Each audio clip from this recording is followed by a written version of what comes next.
Hello everyone, good morning, welcome back to my channel. বলো তোমরা সবাই কেমন আছো? আশা করি তোমরা সবাই খুব ভালো আছো, সুস্থ আছো, আর আমরাও খুব ভালো আছি। তবে আমি মানে খুব ভালো আছি বলবো না, অনেক রকম এখন প্রবলেম হচ্ছে, তো সেইগুলো ওভারকাম করে নিজেকে মানে কি বলো তো, মানে দিনগুলো কাটাতে হচ্ছে। তো যাই হোক, আজকে ব্লগটা আমি একদম সকাল সকাল স্টার্ট করছি। ঘুম থেকে উঠেই দেখো আমার চোখ মুখের অবস্থা, পুরো চোখ মুখ ফুলে গেছে, আর কি বিরক্ত লাগছে, মানে নিজেরই ভালো লাগছে না। মানে তোমাদের সঙ্গে যে কথা বলে ব্লগ স্টার্ট করবো সেটাও ইচ্ছে করছে না। তো ঘুম থেকে উঠে ফ্রেশ হয়ে নিয়ে কি খাবো, খিদাও পাচ্ছিল, একদম মুড়ি আর দুধ দিয়ে মুড়ি খাচ্ছিলাম। তো খাওয়া দাওয়ার পরে আর আজকে দেখি না বাড়িতে মাছ ছিল না, বাড়ির সামনে দিয়ে মাছের দোকান যাচ্ছিল, ওখান থেকে একটু মাছ নিয়ে নিয়েছিলাম, পোনা মাছ। আর আমি না কোনোদিন মাছ কাটিনি, আজকে এই প্রথমবার মাছ কাটলাম, ভাবলাম চেষ্টা করে দেখি কাটতে পারি কিনা। পোনা মাছের কি অবস্থা করেছি দেখো, কীরকম করে কেটেছি, খুব বাজেভাবে। আর ওইদিকে নিয়েছিলাম মৌরলা মাছ। তারপরে এই তেলের মধ্যে ওই 5 ফোড়ন আর শুকনো লঙ্কা দিয়ে, অ্যাকচুয়ালি আমি মৌরলা মাছের ঝালটা কাঁচা লঙ্কা দিয়েই করি, আজকে কাঁচা লঙ্কাটা ছিল না, আর এখন আমি একটু ঝাল ঝাল খেতেই ভালো লাগে, তো এই জন্য একটু ঝাল ঝাল করেই তরকারি বানাই, এই জন্য শুকনো লঙ্কাটাই বেশি এখন ইউজ করছি।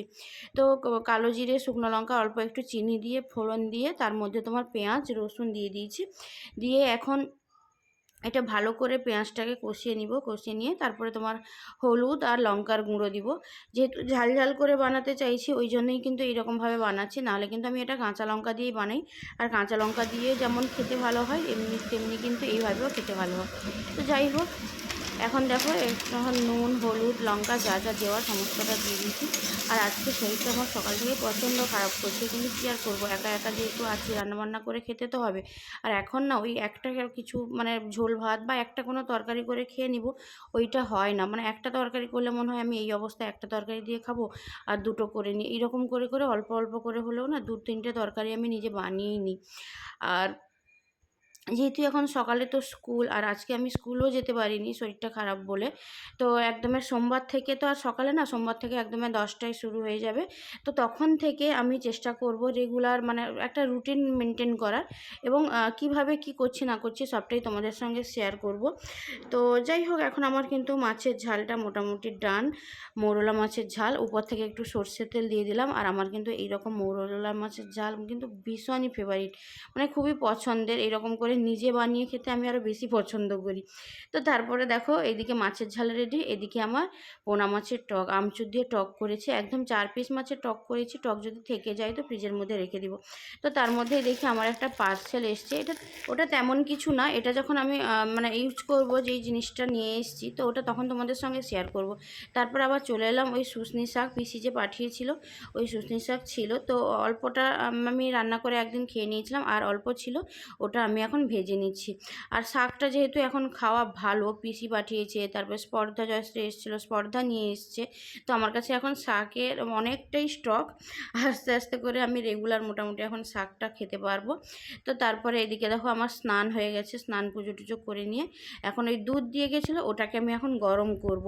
আর কি বলতো, অনেক কষ্টে মানে ঘরোয়া যে দুধ একজন দিয়ে যায়, তো ওর কাছে ম্যানেজ করতে পেরেছি। তো একদিন ছাড়া একদিন দিয়ে যায়, আর একদিন ছাড়া যে একদিন দিয়ে যায় না, আমাকে 1 লিটার করেই দিয়ে যাচ্ছে। আমি অনেক করে বলেছি যে তুমি প্রতিদিন দিবে, 500 করে দিবে, আর 1 লিটার দেওয়ার জন্য আমাকে ফ্রিজের মধ্যে রাখতে হয়, অনেক কষ্ট করতে হয়, এটার পেছনে অনেক খাটতে হয়। তো ওই জন্য বলেছি যে 500 করে দিতে, অনেক করে বলেছি, দেখা যাক কী হয়। তো যাই হোক, এদিকে আমার কিন্তু রান্না কমপ্লিট, আর শাক ভাজা, ওই মাছের ঝাল, মাছের টক, আর তেমন কিছু না। তারপর এই যে একা বসে বসে টাইমের মধ্যে মোটামুটি এখন খেয়ে নিচ্ছি। আর মানে সব কিছু একা একা করছি, তো অ্যাকচুয়ালি এই সময়টাতে প্রত্যেকটা মেয়েই মানে তার বাবা মার কাছে চলে যায় বা শ্বশুরবাড়িতে থাকে, কিন্তু আমি তো এখন একা একা আছি, ভাবছি বাবা মার কাছে চলে যাব না কি করব, কারণ বাবাইও তো সেরকমভাবে টাইম দিতে পারে না। আর এখন না একা একা থাকাটাও ঠিক নয়, এই একা একা রান্না করে খাওয়া, মানে কখন শরীর খারাপ করবে কি কখন অসুবিধা হবে। যদিও বাবা মার কাছাকাছিই থাকে, তো ভাবছি বাবা মার কাছে চলে যাব। আর কি বলতো, যেহেতু আমরা একা একা থাকি, তো মানে দুজন থাকি, ওই জন্য না বাড়ি আমার গোপাল ঠাকুর আছে, তারপরে বাড়ির কিছু ফুলের গাছ আছে, ওইগুলো ছেড়ে আমি যেতে পারি না।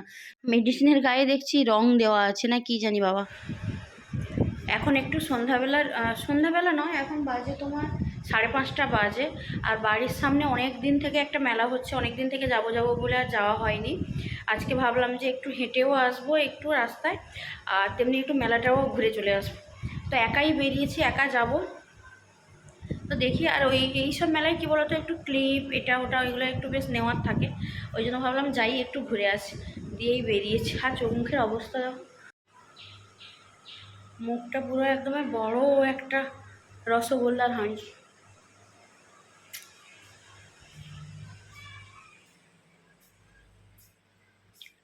মেলায় এসে দেখি কয়েকটা দোকান আছে, আর যা দোকান ছিল সব তুলে নিয়ে চলে গেছে।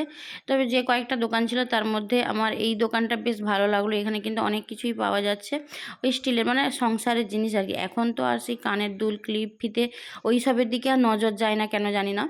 তো তারপরে দেখো এই জিনিসটা আমার নেওয়ার অনেক দিন থেকে ইচ্ছে ছিল, তো নেওয়া হচ্ছিল না। এই দুটোর মধ্যে আমি কিন্তু স্টিলেরটা নিয়েছি, আর একটা যেটা ওটা নাকি ননস্টিকের না কিসের বললো।